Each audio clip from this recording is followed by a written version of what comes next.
WELSTech is a bi-weekly podcast exploring the intersections of technology and ministry. It is part of the podcast network sponsored by WELS, the Wisconsin Evangelical Lutheran Synod. Our show today is hosted by Martin Spriggs and Sally Draper.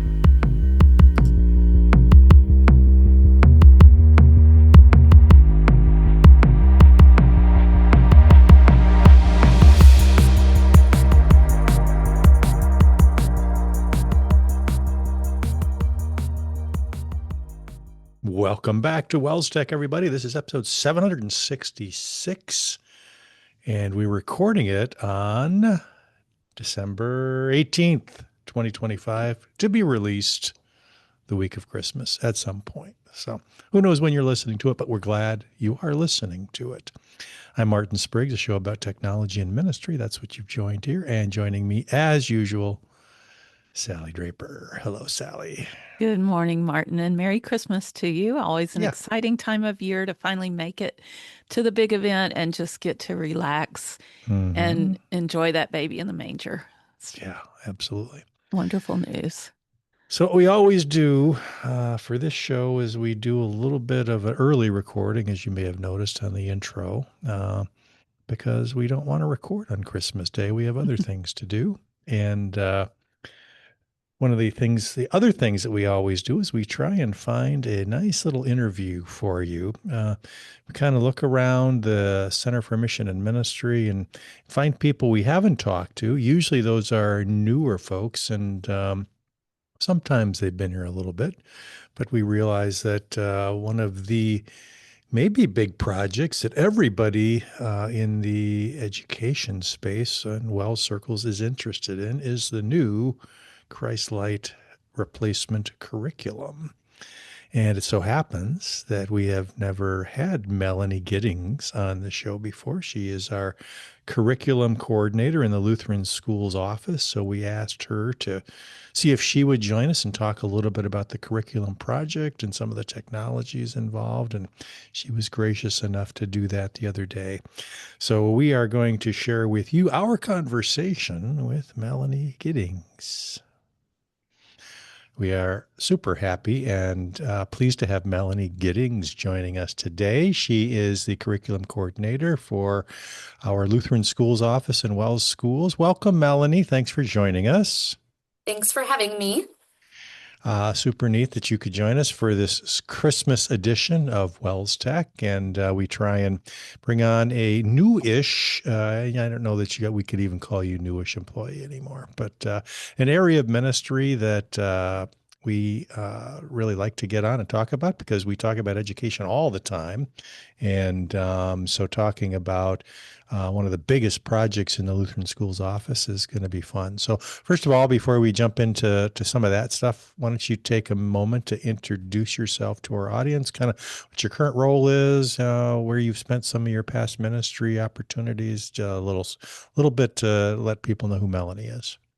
Sure.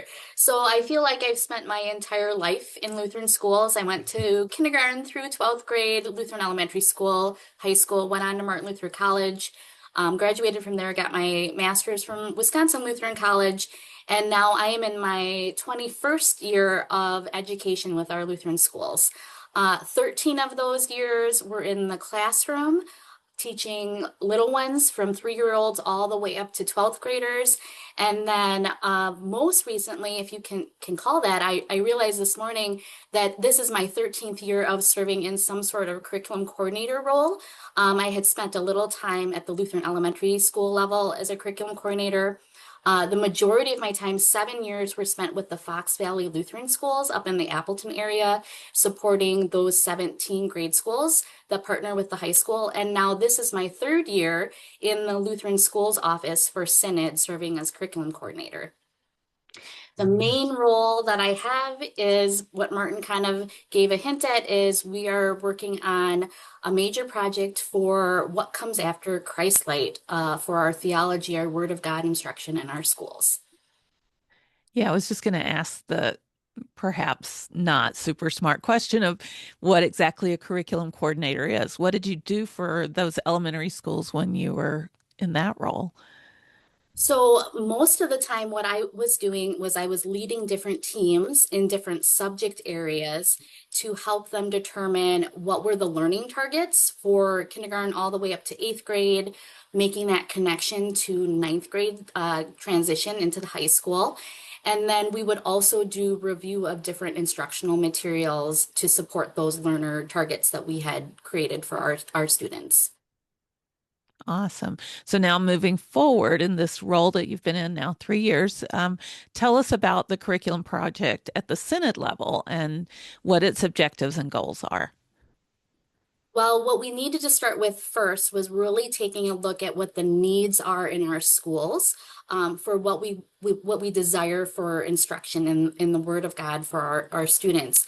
So a lot of surveys were taken, even some done before my role began, just collecting what do we like currently about instruction for our students, and then what are some of the additional needs that we have for our schools as well. So after looking at that data, then our first team that I have been able to work with has been the team that's kind of been setting the vision, laying out the blueprints for what we are going to create for what's replacing Christ Light. So a lot of time has been looked at, can we do one program? Should we have programs that fit the different needs of our learners and our schools? And so what we ultimately determine is that we're going to be creating 4 levels of programs for our schools: early childhood, elementary age students, a middle school program, and then a high school program as well. So Okay. we're about at a transition spot that we're going to be going into in 2026, which is writing and production. Oh, That's what I was going to ask. What are those milestones? What does 2026 look like for you? Yeah, so we have a lot of teams that are going to be coming down to Waukesha to get some training to learn about the writing process that we have set up. So 4 different teams for those 4 different levels. It's going to be about 40 different writers that we have. Some are going to help us with really fleshing out what each and every lesson is going to look like. We have another level of writers that are going to make sure that for each program level, we're maintaining a unity in voice with having so many writers. We need to make sure that there's a oneness that feel to it as well. And then as we kind of are starting to leave 2026, the writers will start working with the editing team from Northwestern Publishing House. So those that will check some of the theological, doctrinal, scriptural pieces that we want to make sure comes out in our materials. The grammar police, NPH have those people employed to make sure that everything linguistically looks good. And we do have for these programs something a little bit different that came out in the survey results is the need to be able to provide some considerations for our educators when they're serving in different ministry contexts than maybe what they grew up in. So we have a different team called our consultant team. So someone that's going to help us with thinking about serving those from urban ministries, someone who's going to help us think about when we have those with cross-cultural ministries that they serve in, even a consultant that's going to help us think about considerations when we have those special learners in our classrooms as well. So really trying to think about what the needs are of our classroom teachers for today, and then providing some avenues and some pathways for them to consider utilizing with their students in the classroom. Okay. Exciting. wow.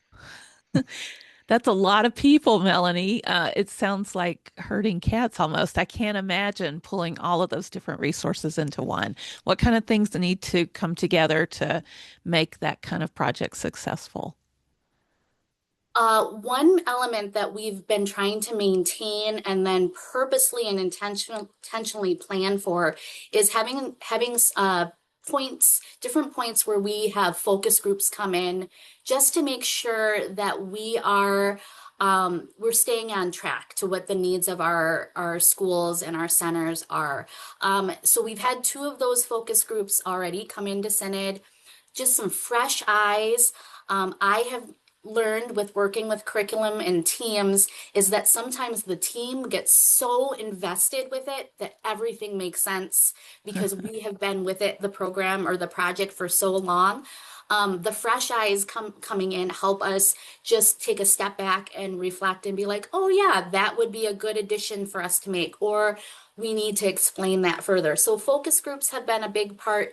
Another piece that we have been trying to intentionally plan for is strategic surveying of our teachers throughout the year. So just getting little bits of input on things that are important, but they're also things that we realize we won't be the ones using these programs necessarily. So just getting the real life practical parts of what we're hoping from the called workers that are out in the field. And a third way that we are really trying to make sure that we always have that listening ear is just the people that we're assembling to our teams that are working. I really like to have multiple perspectives represented. So making sure that we have a member who has been serving in urban ministries or cross-cultural settings, some of our outlier districts as well, and making sure that this is really a curriculum and a project that's going to support a lot of different ministry contexts. I call it the bendy pool noodle. So you have your framework, and then how does it bend and how does it flex to different areas of ministry and locations that we have in our synod. Cool. The bendy pool noodle. I like Right. it. Write it down. Yep. Of course, the WELSTech audience would be interested in kind of what this looks like in our digital age. Christlight has had many forms and uses over the years, but this is probably the first opportunity to really go digital. Um, what does a new curriculum look like from a digital perspective? How is that changing the landscape and how we're putting this together? Well, one thing I want to assure everyone out there is that there are going to be print materials. Like you still can order your print Hmm. teacher's edition. The majority of the student materials that they're going to interact with are in the print format. But when we're thinking about um, the different subject areas that are out there, math and social studies science gains have been made in some of those teacher materials uh, that are able to enhance instruction. So thinking about having a digital platform that have slide decks that are already built for each lesson and each unit, having those specifically at the middle school and the high school level be editable versions because we know that teachers like to be able to adjust those to the local ministry context. Even in your preparation for the lesson, uh, being able to have and utilize some of the digital books that NPH have, some of those commentaries and the People's Bible that we have, so that if you're prepping to teach Romans, if you're prepping to really dig into the ministry of Jesus, you have the ability to just click on buttons within your digital teacher platform and be able to review some of those doctrinal pieces, some of those scriptural pieces that we all studied in our doctrinal ministry certification classes that we took.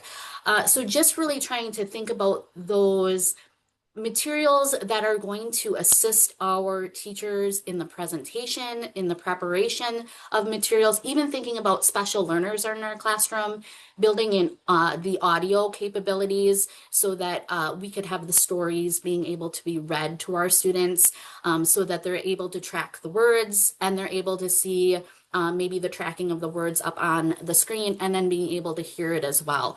Just trying to think about those multiple different ways that we can support our teachers and also support our learners in the classroom.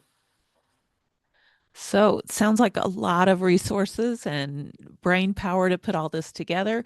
Tell us about your timeline, your launch, what kind of material changes in the current curriculum are there, and when people can expect to see them. So with the timeline, we're just finishing up our phase one, which has been all of the design phase, where we're really thinking really deeply, really intentionally about what will each program, what will each lesson, what will each component look like. We're moving into the writing phase. Our first team is going to be starting in February. The other teams will be starting a little bit later into late spring, early summer, June, July-ish.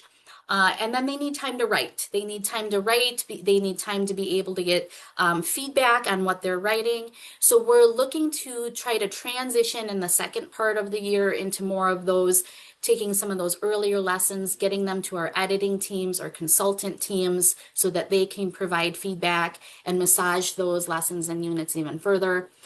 I am already starting work with our production team with Northwestern Publishing House so that we can get things built on the back end so that all of the words and the text that's written can be already being moved over to what the modules and the unit templates and the lesson templates are going to look like. And then just being able to get that all designed and layout, get the graphics in there, any illustrations we might need, uh, being able to adjust that to tech, that's going to take us into 27 um, to do all of that. And then the goal is that during 2028, either the spring semester, most likely for early childhood or elementary at that time, and then the fall semester, looking at middle school, high school programming to be able to run some pilots. We'd like to be able to get some feedback from classroom teachers that are around our synod in the Midwest, but our outlier districts as well, in really large ministry contexts, but also smaller ministry contexts, just to see how all of the materials work in those classrooms and what adjustments we can make with that. So thinking if we're doing that in 2028, giving us some time for some revision as well. What we'd like to do is we'd like to do a staggered release of the programs. So looking at targeting 2029, 2030, that our early childhood and our elementary program would be available for schools to implement. And then the following year, 2030, 2031, to be able to have the middle school and the high school programming ready to implement in our schools as well. And one other added piece, and this is just my experience with rolling out materials, instructional programs, resources with teachers from those years at the elementary school level, and then my time with Fox Valley Lutheran Schools, is that we are planning to provide different training and different support items that we can take around to our districts so that teachers feel like they are getting the support on how do I navigate this digital program? What does a lesson look like? It'll have that before, during, and after feel that we've always had, but just how do I maximize these different materials so that I can be more informed when I'm selecting and choosing what I use with my students as well. So that'll be ready to Exciting. go in 29 and 2030 as well. Exciting. Long process, but well worth it. Is there Yes. what name should we attach to the program? Has that been decided yet? It is in the works. I cannot share with you Aha. today. Teaser. Perfect. I know it's a teaser. So I'm hoping that early 2026 that we will be able to send and share a video update with everyone on what the name is. But right now we have a name that we are seeking copyright and permissions on. And as soon as we have that, then I can go to our working with our production communications team at Wells and be able to create a video, share out to all of our called workers and our lay people as well with what the new name is. But it is coming. It is coming. Starting to get them excited about it. Awesome. Perfect. A little after Christmas. Mhm. All right. Melanie, thanks so much for your time and your work. I'm excited to see what comes out of the project, and I'm sure all of our teachers are eagerly anticipating that as well. But thanks for all you do. Have a very blessed Christmas, and thanks for joining us. Thank you. Thank you so much, Melanie, for joining us. That was enlightening. I learned a few things, even though I've been fairly involved with the project. And it's neat to have somebody so experienced at the helm trying to figure out what that curriculum is going to look like. You know, that was my takeaway as well, Martin. I think we marvel, obviously, at this time of year at the birth of Christ. We marvel at the gifts that God gives the church. And Mm-hmm. Melanie is certainly one of those gifts. You could tell with her expertise just shining through Yeah. and all that she's doing. And what a blessing to have her heading up this initiative and organizing Hmm. so many different Oh, my facets word. of this Yes. development. So 2026 will be a banner year for the curriculum project where they're really beginning to make some progress, and we'll be excited to maybe loop back with her and hear about some of the things that are being decided and what the digital side of it especially might be looking like too. So all that should come into focus as 2026 gets underway. Plus a name. We'll be looking Yeah, forward to that name, that's a Melanie. nice Can't wait. teaser there. Appreciated that. Yes. Yeah. All right. Sally, do we want to talk about our Christmas coloring book contest? Well, I think that would be awesome, Martin. Many who listen are probably aware that we've had a lot of artificial intelligence in our conversation over the Hmm. past year. And that's still carrying through with an event or a contest that we announced on the last show, where we're asking people to use artificial intelligence to come up with a coloring book page, kind of a crowdsourced effort at making a Hmm. Christmas coloring book. We think it'll give you experience with artificial intelligence and maybe some more confidence and ideas about ways that you can use it. And I was super excited to already have some entries from our friends in Fox Lake, Wisconsin at St. John's Lutheran School, where Principal Tom Rosenau wrote to share a project that he had had his students work on that fit exactly with our contest announcement. He said, I was delighted to see the Christmas coloring episode because he had just asked his students, which I'm pretty sure are upper grades 6th through 8th, that they were doing the exact same thing, generating coloring book pages of the Christmas story. And he shared those. So we have a batch full of entries already and some really excellent coloring book pages that kind of form the seed of our WELSTech crowdsourced coloring books. So it's not too late to get your entry in. You can email your coloring book pages, preferably in PDF format, to us here at wellstech.wells.net. And we will circle back in January. We're excited to give away some Wells swag, and it could be yours. So maybe the Christmas break is a good time to experience coloring book AI. And Hmm. yeah, there'll be a link in the show notes with different resources and things explained. So you don't have to start from scratch. There's already ideas and resources behind it that are free to use. Suggested prompts and those kinds of things. Yep. Mm-hmm. Very good. And thank you, Tom, for sharing that. That was a nice surprise to see that in our inbox almost immediately. So very We're cool. on the same wavelength. Yep. Very cool. All right, that is going to about do it for this week's Christmas special. And looking forward to 2026, we're going to plow ahead. Year 19 of our podcasting journey, Sally. I don't know how that happened. Just kind of looked Thought we around and started yesterday. they were 18 years behind us. So the first episode of the year will be kind of a retrospective, looking back. Maybe we'll look forward to, but it's always fun to kind of look at our picks and ministry resources and favorite interviews, those kinds of things. So we'll be kind of looking back and reminiscing a little bit about 2025 and then jumping into 2026. So hope that all of you come back for that journey with us in year 19 of the WELSTech podcast. Thanks, everybody, for joining us. Have a very, very blessed Christmas and New Year as well. See you soon. Bye bye.